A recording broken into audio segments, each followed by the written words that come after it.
ሰላም ሰላም ውድ የስኬት አካዳሚ ቤተሰቦች፣ ስኬት አካዳሚ የኦንላይን ትምህርት ቤት በመሆን ያገለግላል። ትምህርቶችን በኦንላይን እናስተምራለን። የምናስተምራቸው ትምህርቶችም አማርኛ፣ እንግሊዝኛ፣ ሂሳብና ሌሎችንም ትምህርቶች በማስተማር ላይ እንገኛለን። ለመማር የምትፈልጉ ቤተሰቦቻችን ቪዲዮ ላይ ባስቀመጥነው ስልክ ወይም ሊንኮቻችንን በመጠቀም በኢሞ፣ በቴሌግራም፣ በዋትሳፕ በሌሎችም የሚዲያ አማራጮች ሃሎ ይበሉን፣ ይደውሉልን። የፈለጉትን ትምህርት በፈለጉት ሰዓት ከሰኞ እስከ ዓርብ በማስተማር ላይ እንገኛለን። በዛሬው ትምህርታችን ወይም ቪዲዮአችን ደግሞ ይጀላችሁ የመጣው አዲስ ቻሌንጅ ነው። ምን ለማለት ፈልጌ ነው? እንግሊዘኛን ከዚህ በፊት የጀመራችሁም ሆነ ገና ያልጀመራችሁ ወይም ደግሞ አሁን በቅርብ ጊዜ የጀመራችሁ ቤተሰቦች እንግሊዘኛን በአንድ ወር ውስጥ አቀላጥፋችሁ ማንበብ መጻፍ እንድትችሉ ሊያደርጋችሁ የሚችል ትምህርት ወይም ቪዲዮ ነው ይጀላችሁ የመጣው። ይህም ምንድነው? በዛሬው ክላሳችን ወይም ደግሞ ትምህርታችን ዳይዋን ወይም ደግሞ ዳይዋን በእንግሊዘኛው ዳይዋን ወይም ቀን 1 ብለን የመጀመሪያውን ክላስ እንጀምራለን። ከዚች ቪዲዮ ጀምረን እስከ 30 ቀን ድረስ እኔ ምንም ሳላቋርጥ ቪዲዮዎቹንም ደግሞ ትምህርቶችን ለመስራት እሞክራለሁ። እናንተም ሳታቋርጡ ለ30 ቀናት ያህል ወይም ደግሞ ለአንድ ወር ያህል መለቃቸውን ትምህርቶች ወይም ቪዲዮዎች ተቆጣጥራችሁ ለመማር መሞከር። ከአንድ ወር በኋላ ራሳችሁን መፈተሽ፣ ምን ያህል አውቄያለሁ፣ ምን ያህል እንግሊዘኛን ማንበብ መጻፍ ቻልኩ ብላችሁ ራሳችሁን ትፈትሻላችሁ ማለት ነው።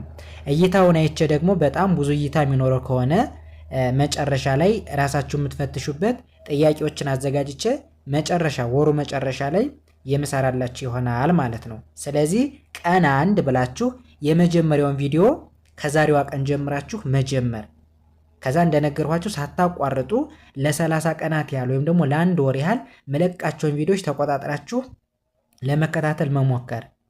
እርግጠኛ ነኝ አንድ ወር ምንም ሳያቆራርጥ በስርዓት የተከታተለ ተማሪ ወሩ መጨረሻ ላይ ያለምንም ጥርጥር ከፍተኛ ለውጥ እንደሚያመጣ እርግጠኛ ነኝ። ስለዚህ ዳይዋን ወይም ደግሞ ቀን 1 ብለን የመጀመሪያውን ክላስ እንጀምራለን። ኦኬ፣ ይህንን ካልኋችሁ ወደ ትምህርቱ ስንሄድ ከዚህ ጋር እንደምታዩቸው በአማርኛው ትርጉሙ አለ። እነዚህ የምታዩቸውን የእንግሊዝኛ ቃላቶች እንዴት በቀላሉ ማንበብ እንደምንችልና ትርጉማቸውስ ምንድን ነው የሚለውን እያንዳንዱን እናያለን። እንጀምር። ኦኬ፣ ከመጀመሪያው ስንጀምር የምታዩት ቃል ምን ይላል፣ እንዴት ይነበባል የሚለውን ስንመለከት የመጀመሪያው እንደምታዩት የመጀመሪያው እንግሊዝኛ አልፋቤት ሲ ነች። ቀጣይ ደግሞ ኦ ነው። ሲኦ እንዴት ይነበባል፣ ምን አይነት ድምፅ አለው የሚለውን ነገር ስናይ ሲኦ ኮ ተብሎ ይነበባል ወይም ደግሞ እንደሚነበብ አይተን ነበር አይደለ? ነገር ግን ከዚህ ጋር ኮ ተብሎ ሳይሆን የሚነበበው ካ ብዬ ነው ማነበው። ካ የሚል ድምፅ ይኖረዋል። ኦኬ። ኤም ደግሞ እንደ ም ይነበባል ወይም ደግሞ ም ሚል ድምፅ ይኖረዋል። እሺ፣ ይህ ምን አትልም፣ አትነበብም ወይም ደግሞ ሳይለንት ነች። በአንድ ላይ ሳነበው ምን ይሆናል? ካ ም ካም ተብሎ ይነበባል። ኦኬ፣ ሁለተኛውስ ምን ይለናል? ኤፍኤ እንደ ፋ ይነበባል ወይም ደግሞ ፋ ሚል ድምፅ ይኖረዋል። ኤስ እንደ ስ፣ ቲ ደግሞ እንደ ት ትነበባለች። በአንድ ላይ ፋ ስ ት ፋስት። እስኪ ሙሉ እናነበው። ካም ፋስት ብዬ አነባዋለሁ።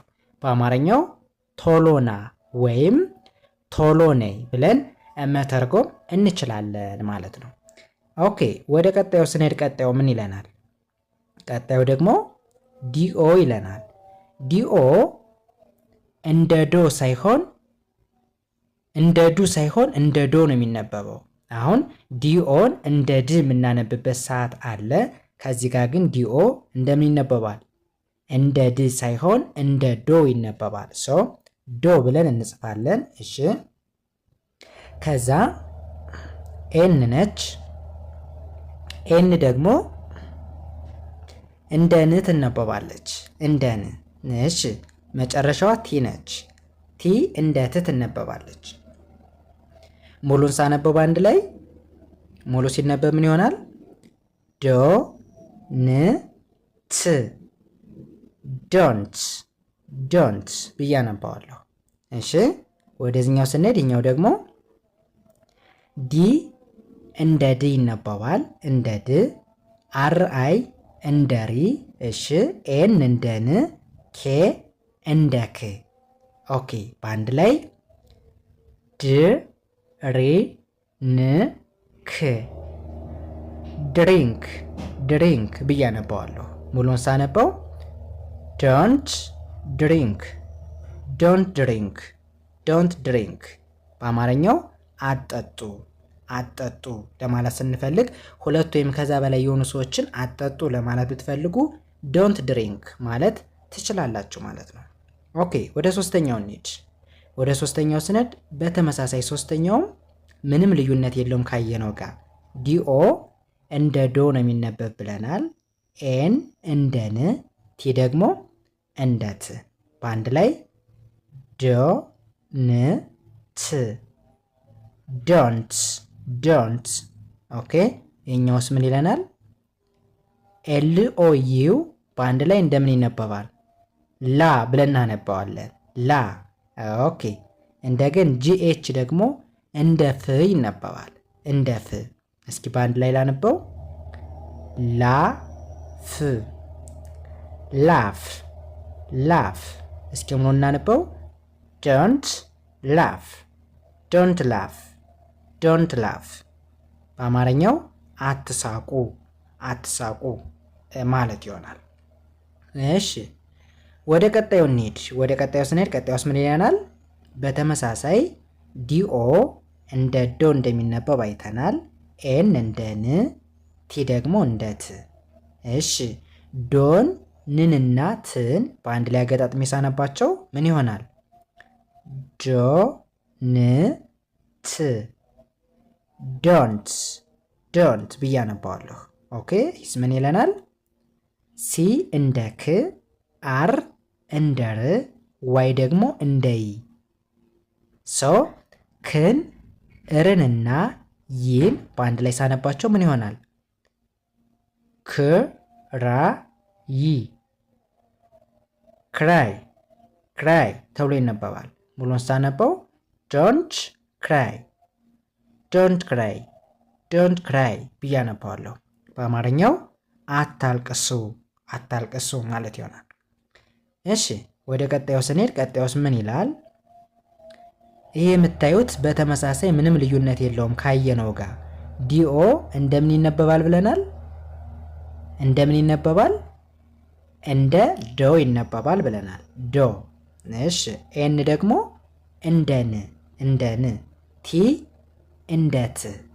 ኦኬ በአንድ ላይ ዶ ን ት ዶንት ዶንት ብዬ አነባዋለሁ። እሺ ወደዚህኛው ስንሄድ ምን ይላል? ኢ እንደ ኢ ነው የምትነበብ፣ እንደ ኢ። እሺ ኤ ምን አትልም፣ ሳይለንት ነች ወይም አታነብም፣ አትነበብም። ሰው እሷን እናልፍና ወደ ቲ እንሄዳለን። ቲ ደግሞ እንደ ት። በአንድ ላይ ይ ት ይት ይት። አሁን ኤን ድምፅ አውጥቻ አላነበብኳትም፣ ነገር ግን በውስጥ ታዋቂነት አለች ማለት ነው። እስኪ ሙሉ እናነበው። ዶንት ኢት ዶንት ኢት ዶንት ኢት ብለን እናነባዋለን። ምን ማለት ነው? አትብሉ አትብሉ ማለት ይሆናል በአማርኛ። እሺ ወደ ቀጣዩ ስንሄድ ቀጣዩ ደግሞ ምን ይለናል? በተመሳሳይ ዲኦ ዶ ተብሎ ነው የሚነበብ። ኤን እንደ ን፣ ቲ ደግሞ እንደ ት። በአንድ ላይ ዶ ን ት ዶንት ዶንት ብዬ አነባዋለሁ። እሺ ወደዚህኛው ስሄድ ሲኦ እንደ ኮ ሳይሆን እንደ ካ ይነበባል ብለናል። ኤም እንደ ም፣ ኤ ምንድን ነች? ሳይለንት ነች። በአንድ ላይ ካ ም ካም ካም። ሙሉን ሳነበው ዶንት ካም ዶንት ካም፣ በአማርኛው አትምጡ እንደማለት ነው። መልካም ይህስ ምን ይላል? በተመሳሳይ ዲኦ እንደ ዶ፣ ኤን እንደ ን፣ ቲ ደግሞ እንደ ት አገጣጥሜ ሳነበው ዶ ን ት ዶንት ዶንት ይላል። እሺ ወደዚህኛው ሲሄድ ደብሊው ኤ እንደ ዋ ይነበባል፣ እንደ ዋ።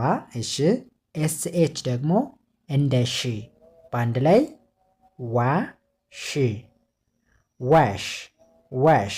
እስኪ ሆኖ እናነበው ዶንት ዋሽ ዶንት ዋሽ ዶንት ዋሽ ተብሎ ይነበባል። በአማርኛው አትጠቡ አትጠቡ እንደማለት ነው። ኦኬ ይህም በዚህ ካየን ወደ ቀጣዩ እንሄድ። ወደ ቀጣዩ ስንሄድ ቀጣዩ ምን ይለናል? የመጀመሪያው የእንግሊዝኛ አልፋቤት እንደምታዩት አይ ነች። አይን ደግሞ አይ ብለን ነው የምናነባት። የእንግሊዝኛ አልፋቤት ስሟን ይዛ የምትሄድ ብለን ነበር። ሰው አይን አይ ብላችሁ ታነቧታላችሁ። እሺ ወደዚህ ስንሄድ ኤል አይ ላይ ብለን እናነባዋለን። እሺ ኬን እንደ ክ እናነባዋለን። ይህ ምንድን ነች? ሳይለንት ነች። በአንድ ላይ ላይ እክ ላይክ ላይክ ብዬ አነባዋለሁ። እሺ ይህስ ምን ይለናል? ሲኦ እንደ ኮ ኮ ብላችሁ ትጽፋላችሁ። እሺ ከዛ ኤፍ ኤፍ ይለናል። ኤፍ ኤፍ ሁለት ተነባቢዎች ወይም ደግሞ ኮንሶናንቶች በተከታታይ መጥተዋል። ሶ የመጀመሪያውን ኮንሶናንት ወይም ተነባቢ አልፍና ወደ ቀጣዩዋ ኤፍ እሄዳለሁ። ሶ ሁለተኛዋ ኤፍ ፍ ተብላ ትነበባለች። ወይም ኤፍ ኤፍ በአንድ ላይ እንደ ፍ ይነበባል፣ እንደ ፍ። እሺ ይህ ደግሞ ሳይለንት ነች ወይም ደግሞ አትነበብም። በአንድ ላይ ኮ ፊ ኮፊ ኮፊ ብዬ አነባዋለሁ። ሙሉን ሳነበው አይ ላይክ ኮፊ አይ ላይክ ኮፊ ምን ማለት ነው? ቡና እወዳለሁ ቡና እወዳለሁ ለማለት ስንፈልግ አይ ላይክ ኮፊ ማለት ይቻላል። እሺ ወደ ቀጣዩ ስንሄድ ቀጣዩ ምን ይለናል? አይ አይ ነች አትቀየርም። እሺ እንደገን ይህ ምን ይለናል? ይህ ምን ይላል ነው ያልነው? ኤል አይ ኬ ኢ በአንድ ላይ ምን ተብሎ ይነበባል? ላይክ ላይክ ብላችሁ ታነቡታላችሁ። ኦኬ ይሄኛውስ ምን ይለናል? ቢኤ እንደ ባ፣ ኤንኤ እንደምን ይነበባል? እንደ ና። በተመሳሳይ ከዚህ ጋርም ኤንኤ ይለናል፣ እንደ ና እናነባዋለን። በአንድ ላይ ባ ና ና ባናና ባናና። ሙሉን ሳነበው አይ ላይክ ባናና አይ ላይክ ባናና ማለት ነው። ሙዝ እወዳለሁ ሙዝ እወዳለሁ ማለት ነው። እሺ ይህም በዚህ ካየን ወደዚህኛው እንሂድ። በተመሳሳይ አይ ነው የሚለን ከዚህ ጋር አይ ተብላ እንደምትነበብ አይተናል። እሺ እንደገና ይህስ ምን ይለናል? ኤል አይ ኬ ኢ በአንድ ላይ ላይክ ላይክ ተብሎ እንደሚነበብ አይተናል። እሺ ወደ ቀጣዩ ስንል ቀጣዩ ምን ይለናል? ኢ እንደምን ይነበባል? ኢ እንደ አ ይነበባል። እሺ እንደ አ፣ ኤን እንደ ን፣ ጀ እንደ ጅ። እሺ እንደገን ኢን እናልፍና አርኤ እንደ ራ በአንድ ላይ እ ን ጀ ራ እንጀራ እንጀራ። ሙሉን ሳነበው አይ ላይክ እንጀራ አይ ላይክ እንጀራ ተብሎ ይነበባል። እንጀራ በእንግሊዘኛውም እንጀራ ስለሆነ ነው እዚህ ጋር እንጀራ ብለን የተጠቀምነው ማለት ነው። ኦኬ ምን ማለት ነው እንግዲህ? አይ ማለት እኔ ማለት ነው። ላይክ መውደድ ማለት ነው። እንጀራ እንጀራ ነው። አሁን በአንድ ላይ አገጣጥመን ስንፈታው ማለት ነው እንጀራ እወዳለሁ ወይም ደግሞ እኔ እንጀራ እወዳለሁ እንደማለት ነው። እሺ ወደ ቀጣዩ ስንሄድ ቀጣዩ ደግሞ ምን ይለናል? በተመሳሳይ አይ ነች። እሺ ይህ ምን ተብሎ ይነበባል ብለናል? ኤል አይ ኬ ኢ በአንድ ላይ ላይክ ላይክ ተብሎ እንደሚነበብ አይተናል። እሺ ይህስ ምን ይለናል? ሲ እንደ ክ ነው የምትነበበው፣ እንደ ክ። ኤልኦ እንደ ሎ፣ ቲኤች እንደ ዝ በአንድ ላይ ክ ሎዝ ክሎዝ ክሎዝ። እሺ ሙሉን ሳነበው አይ ላይክ ክሎዝ አይ ላይክ ክሎዝ አይ ላይክ ክሎዝ።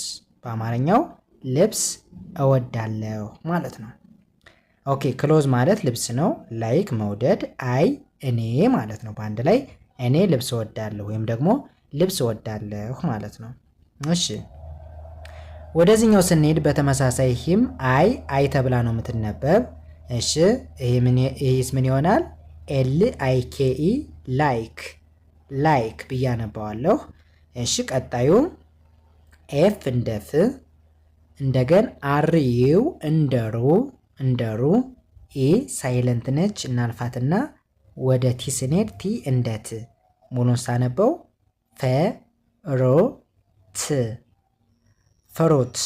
ፍሩት። ሙሉን ስናነበው አይ ላይክ ፍሩት አይ ላይክ ፍሩት። እኔ ምን እወዳለሁ ነው? ፍራፍሬ እወዳለሁ። ፍሩት ማለት ፍራፍሬ ማለት ነው። እኔ ፍራፍሬ እወዳለሁ ወይም ፍራፍሬ እወዳለሁ ማለት ይሆናል። መልካም ወደ ቀጣዩ ስንሄድ ቀጣዩ በተመሳሳይ አይ ተብላ ነው የምትነበብ። እሺ ይሄኛው ምን ተብሎ ይነበባል? ላይክ ብለን አንበነዋል አይደለ? ላይክ ተብሎ ይነበባል። እሺ እንደገን ጂኦ እንደ ጎ፣ ኤል እንደ ል፣ ዲ እንደ ድ። በአንድ ላይ ጎ ል ድ ጎልድ። ሙሉን ሳነበው አይ ላይክ ጎልድ አይ ላይክ ጎልድ ተብሎ ይነበባል። ምን እወዳለሁ ነው? ወርቅ እወዳለሁ። ጎልድ ማለት ወርቅ ማለት ነው። ወርቅ እወዳለሁ ማለት ነው። ኦኬ ወደ መጨረሻው ስንሄድ መጨረሻው ምን ይለናል? አይ ተብላ እንደምትነበብ አይተናል። ሁለተኛው ላይክ ብለን አንብበነዋል። እሺ ቀጣዩ ደብሊው ኤ እንደ ዋ፣ እንደገን ቲኢ እንደ ተ፣ አር እንደ ር። በአንድ ላይ ዋተር። ሙሉን ሳነበው አይ ላይክ ዋተር ውሃ እወዳለሁ ማለት ነው በአማርኛ። ኦኬ እንደዚህ እያደረግንን በቀላሉ መለማመድ ፕራክቲስ ማድረግ እንችላለን። ከዛ በቀላሉ ለውጥ ማምጣት፣ በቀላሉ እንግሊዘኛን አቀላጥፈን ማንበብ መጻፍ እንችላለን ማለት ነው። ኦኬ እንደነገርኳችሁ እንግዲህ የዛሬውን ቪዲዮ ገና የጀመራችሁም ልትሆኑ ትችላላችሁ፣ ያልጀመራችሁም የዛሬን ቪዲዮ ገና ዛሬ የለቀቁትን ብቻ አንድ ብላችሁ ጀምሩ። እስከ ዛሬ ወር ድረስ ወይም ደግሞ ለ30 ቀን ያህል መለቃቸውን ትምህርቶች ወይም ቪዲዮዎች በትዕግስት ለመከታተል ሞክሩ። ወሩ መጨረሻ ላይ በእርግጠኝነት ትልቅ ለውጥ ታገኛላችሁ ማለት ነው። ትልቅ ለውጥ። ስለዚህ ይህንን አድርጉ። እንዲሁም ቪዲዮ ወይም ትምህርቱ እየተመቻችሁ ከሆነ ሼር፣ ላይክ፣ ሳብስክራይብ እያደረጋችሁ እኛንም አበረታቱን፣ እንድንጠነክር አድርጉን እያልሁ የዛሬውን ትምህርቴን ከዚህ ላይ ያቆማለሁ። በቀጣዩ ትምህርት ወይም ቪዲዮ እስከምንገናኝ መልካም ጊዜ ተመኘውላችሁ። ሰናይ ጊዜ